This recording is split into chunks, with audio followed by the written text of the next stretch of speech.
Liza Moore, and I'm a recent graduate from Carlisle School, and I will be attending William and Mary in the fall. But for now, I'm just enjoying my summer, and kind of a hobby of mine that I've acquired over the years in Martinsville is stained glass. And Lynn Berry really has helped me get into stained glass. But right now, I actually made gifts for my teachers, and these blue and green small pieces were the leftover corners of those pieces. And I said, hey, don't waste that glass. So I decided to save it. And so I'm making a little, it's just like a little square design, and hopefully it'll look something like that when I'm all done.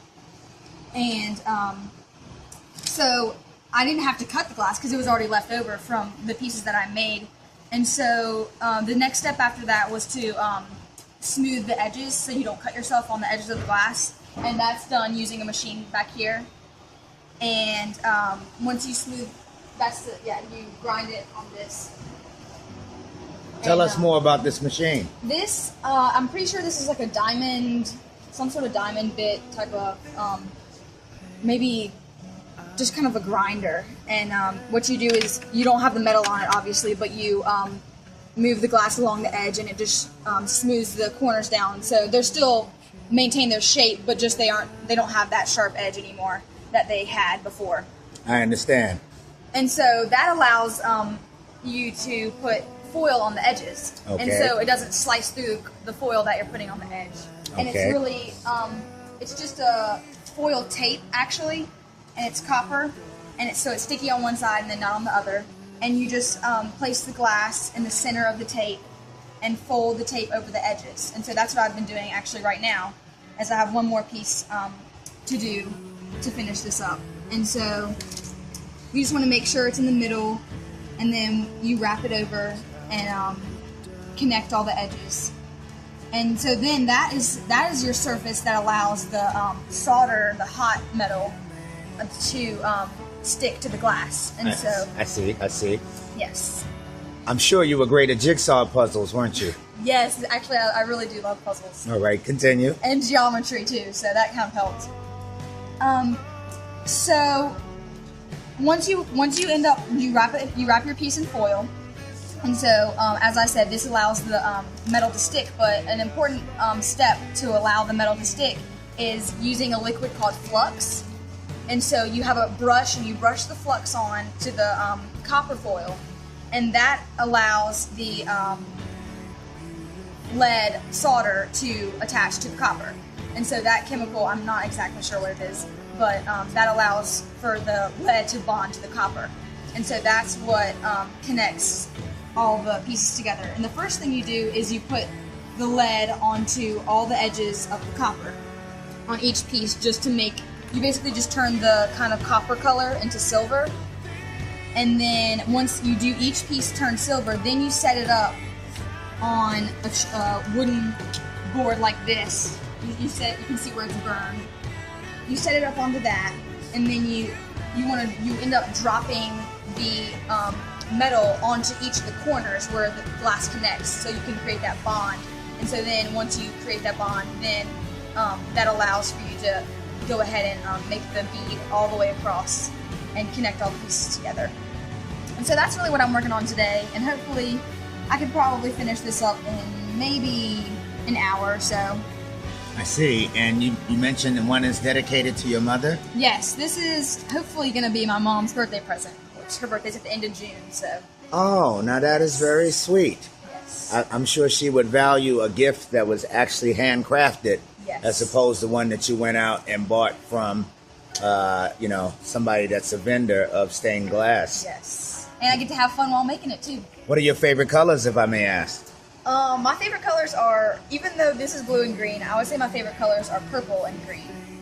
But I like all colors. It's interesting too, because you have some glass is clear, kind of like this piece. You can see the light coming through it. And then you have other glass like this that doesn't allow the light to come through. Those are two different textures, aren't they? Yes. And so I know my mom likes the clearer pieces so the light comes through. So that's why I chose those colors for her. but the in some ways the ones that don't let the light through can be more intense, because then if it's not like sitting right in a windowsill, it still has that glass look. So, Outstanding. yes. Well, I'm sure the people out in the World Wide Web would be most interested to know how you became interested in this art form at such a young age. My start in stained glass actually has an interesting start. My brother was selected for the art club when he was a student at Martinsville Middle School. And he was selected for the art club, but he really enjoyed the drawing and painting portion of the classes and didn't really like, the clay or the woodwork or the glass sections. And so we asked the school if it would be all right if I took his classes when it was those days, and then he would just do the drawing and painting days. And so we just split up those art club classes. And so that's when I first was even exposed to stained glass besides just looking at it. So I ended up, I think it was maybe once a week or maybe every other week or something like that. And I would go to the Artisan Center. Back then, the classes were taught in the Artisan Center. Maybe this was probably like 7 years ago or so. And so that's when I first got my start in stained glass. And I remember making, we had a lot of freedom. We made, the first piece I made, it was kind of similar to this, but it was purple and green checkerboard kind of. And it was maybe about that big. And I still have that at my house, and it's interesting to see, how I've grown this kind of crooked lines, and it's kind of more thrown together just because I was inexperienced. And so that piece I'll always cherish because it was the first piece I made. And then I remember also in that class we made a like garden art that it was a butterfly that you could stand up, and it was 3D, and so it had two wings, and then it had the two pairs of wings, and one pair of wings, the wings were kind of like this, and it was 3D, and it was all connected at one point.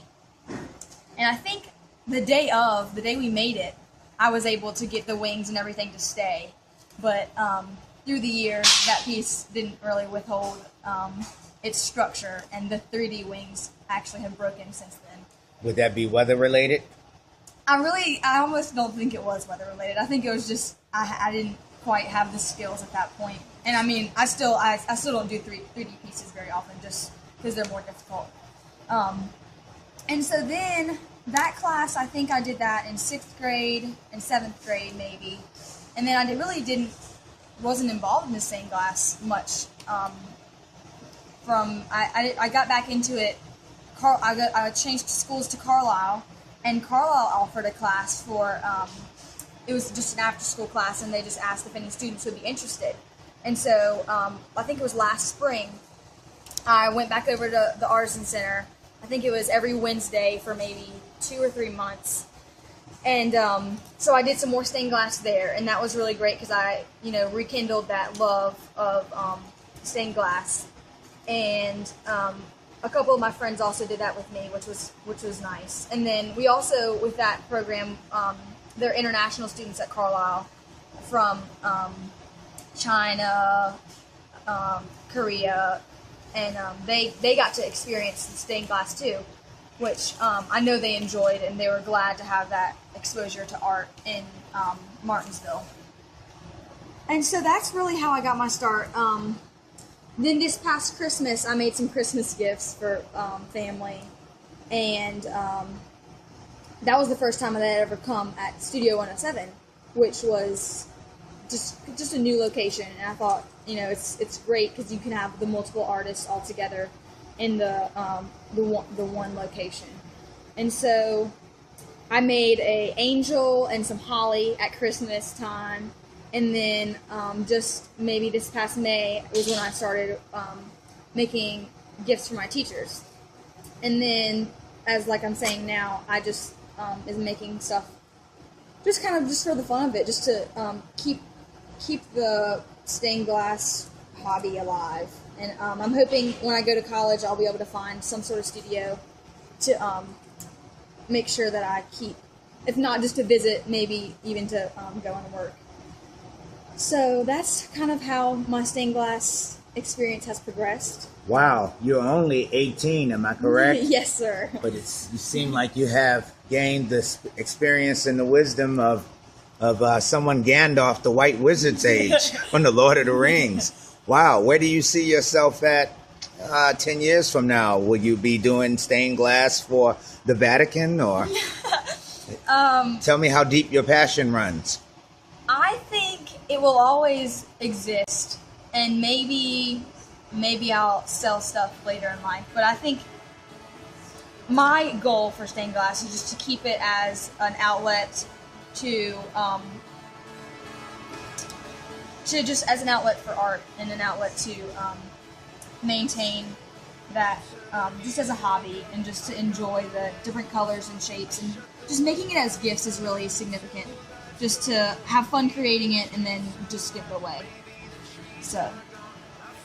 Okay, well, that's good to know. And if you were to tell other children, let's say, as low as even pre-K children, if there was a phrase or a word or a statement that you can tell them that could, give them some encouragement, or push them, if you will, towards, getting into creative arts, not necessarily specifically stained glass, but just anything that allows their creativity to flow, what would that phrase or statement be? A quote, even, if you will. I play the violin, and that's kind of my first art love, and I've played that most of my life. And one thing that people always say is that, that person's so talented. And really, what I've learned, and mainly through violin, but also through stained glass, is that, I guess there are some people that are just born with talent, but I believe that, talent is not just this thing that some people have and some people don't. Everyone can be talented at something, but the thing you have to remember is that it just takes practice. And that was especially true with my violin playing. Practicing is what's going to make you better, and even just for stained glass. And it's not like practice is just this daunting thing. It's just as you expose yourself more to the art form that you're interested in, you're going to get better, even if you don't think you are. Just spending time with it will increase your skill. And so that's my advice: is that anyone can be talented in something if you just practice. Outstanding. That's good advice. I'm about to shed a few tears myself. I should have heard this when I was growing up. Well, I think this is going to conclude our interview with you, Liza. Thank you, in closing, I'd like you to tell the internet, the people of the World Wide Web, just how much of an impact Studio 107 has made for you since you've been here. Studio 107 is a great place. Like I said, I first came here in December, and the only person I knew was Lynn, and so she, of course, welcomed me in. And then as I would come visit, my face became familiar here, and I was welcomed in just like any other artist here, even though I don't, pay for my space. So just being that welcoming atmosphere of Studio 107 has really been great, and made me feel at home here. Outstanding. And that concludes our interview with yet another stained glass maker.